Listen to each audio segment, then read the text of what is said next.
Have you ever seen or heard of a sport that feels more like a festival? One that has drums, dancing, singing, poetry, and even raw strength?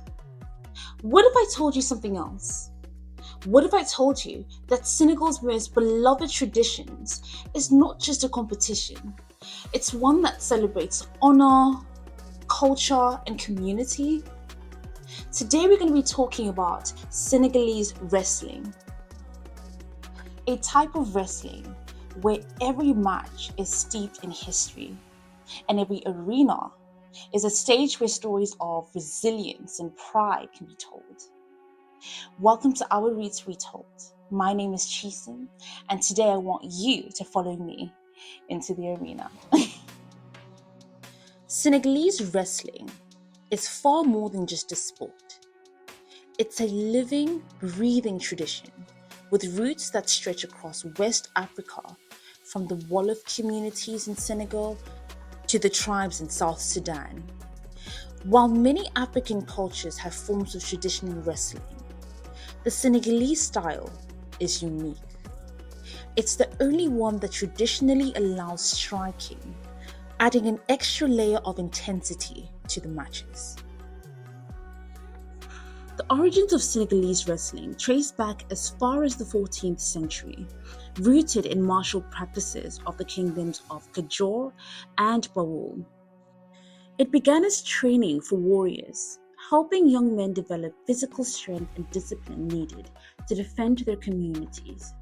Wrestling wasn't just about individual glory, it was about preparing to protect one's people. It also became a rite of passage, marking the transition from boyhood to manhood.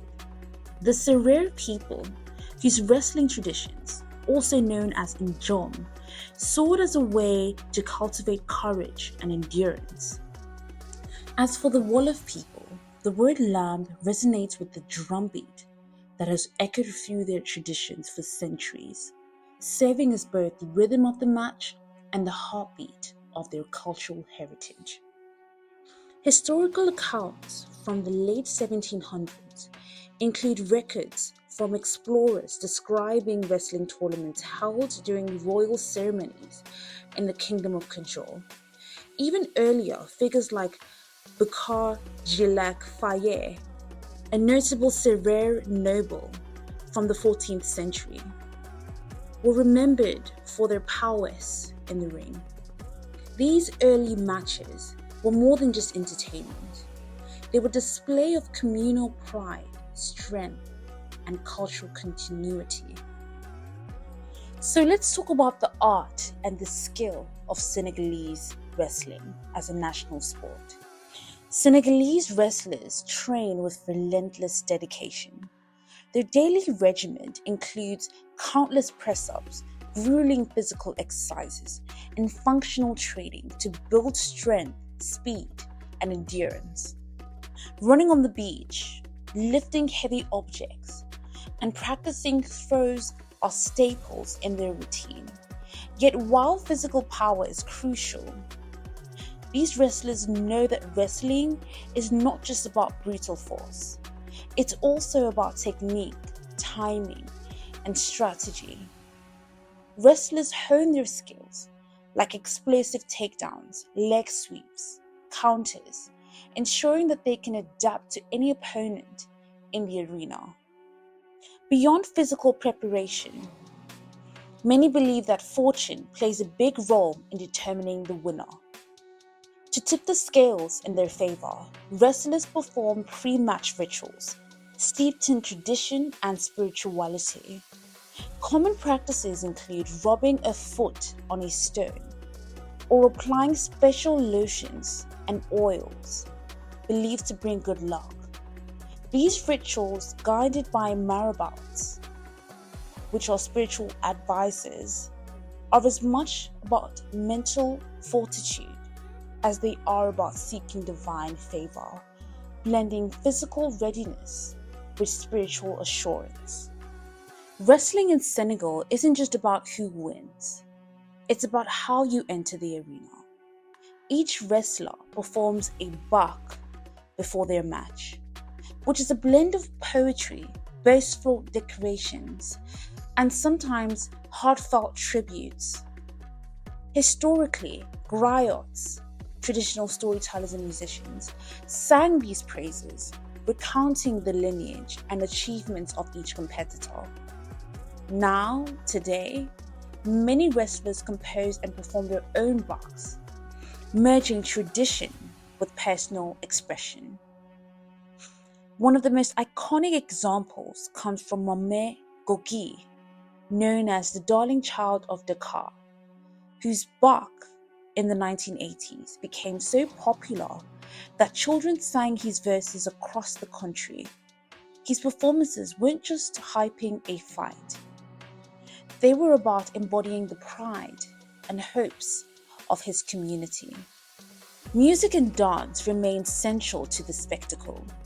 The Làmb drum sets the heartbeat of the arena, while singers chant poetic verses, weaving stories that captivate the wrestlers and the audience. As the drums thunder and the songs rise, wrestling events become communal celebrations where history, art, and sport collide in vibrant harmony. Today, Senegalese wrestling is a national sport. There's arenas like the one in Dakar that has 20,000 seats packed with roaring fans while millions watch from home. Top wrestlers are often national icons, with their faces adorning billboards and television screens. Names like Yekini, Bale Gaye II, Bombardier are celebrated in Senegal as football stars are in other parts of the world. For many young boys in Senegal, the dream isn't to be a soccer player. It's to step into the sand-filled arena and become the next wrestling legend. The influence of Senegalese wrestling is not confined to the borders of Senegal. In fact, the sport has gained a following in neighboring countries and has been recognized globally. Senegalese wrestlers have even competed in international competitions, showcasing their unique style of wrestling to the world. Some even go on to train wrestlers in other countries, spreading the art and tradition worldwide. But with the rise of fame and fortune, new challenges emerge. Global sports organizations and MMA promoters have started recruiting Senegalese wrestlers, drawn to their raw power and grappling skills. While some have successfully transitioned, others wrestle with the tension between pursuing international opportunities and staying true to their roots. Despite these shifts, the heartbeat of Làmb remains strong, driven by the deep love of heritage, community, and national pride. So in conclusion, Senegalese wrestling is more than just a contest of strength. It's a celebration of identity, resilience, and community. From its origins as a warrior's training ground in the 14th century to its modern-day spectacle, drawing thousands, it's telling the story of a people who value honor, tradition, and connection. Every bout is more than just a match. It's a dance of history, culture, and pride. So the next time you hear the beat of the Wolof drum, or you catch a glimpse of the Dakar arena, remember, Senegalese wrestling is not just a sport. It's a legacy that goes back centuries and still beats in the heart of Senegal today. Well, that's it for today. Thank you so much for watching. If you enjoyed this one, please like, share, and comment. And don't forget to share. But until next time, when we tell stories that are connected to our roots, bye.